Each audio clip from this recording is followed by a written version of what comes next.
Look, all right? Listen, you have to understand, all right? I'm just thinking out loud here, so please just let me talk.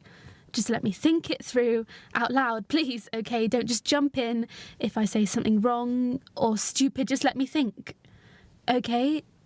Because I've always wanted, all right, and I'm talking in the abstract, I've always had a sense or an idea of myself, always defined myself, okay, as a person who would, my purpose in life, that my function on this planet would be to, and not that I've ever thought about it like that, it's only now because you're asking, or not asking, but mentioning, starting the conversation only because of that I'm now even thinking about it. But it's always been a given for me, an assumption ever since I was a little girl playing with dolls. I mean, long, long, long before I met you. And it's never been what I think it should be, which is an extension of an expression of fucking love or whatever, the coming together of two people. It's, all right, and this sounds stupid and naive, but it's always been an image, I guess, of myself with a bump and glowing in that motherly, or pushing a pram, or a cot with a mobile above it, singing to it, reading Beatrix Potter or Dr. Seuss. I don't care, never cared about it being a boy or a girl, just small and soft and adorable with that milky head smell and tiny socks and giggles and, yes, vomit even, it's all part of it. Looking after it, caring for it, that. And I think that's the impulse.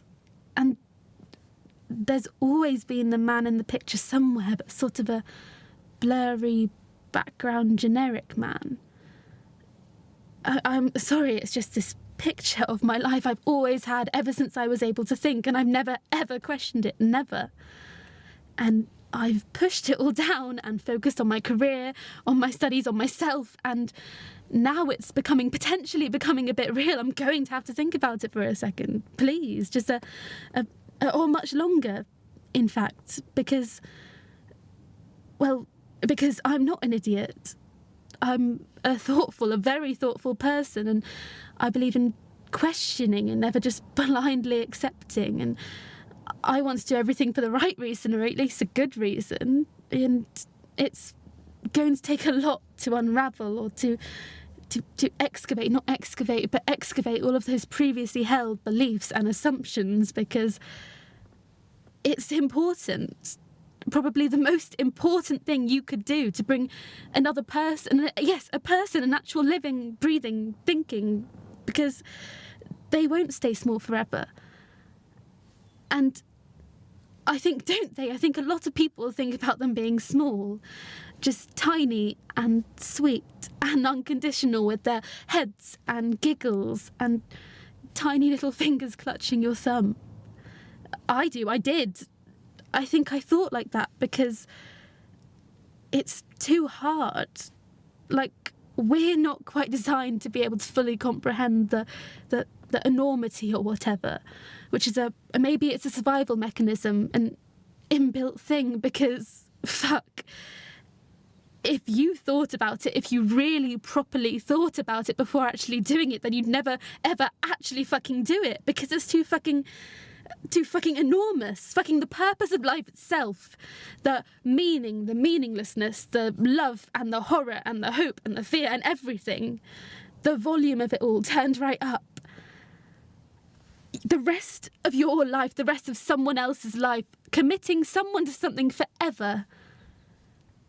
Ancestry, the 7,500 generations of human history, and I don't even know much about my own grandparents, let alone my great-grandparents, and it's their genes, their genetic stuff, really, them, these dead people moving around making choices for this tiny, and that's not the whole thing. This is what I'm saying, because they don't stay small. They grow up and become people. They become grown-ups, just like everyone else. They become their own grown-up people. And they think their own thoughts, and they buy their own clothes, and they leave home, and they hate you. right? Because I'm thinking out loud. I'm thinking and talking.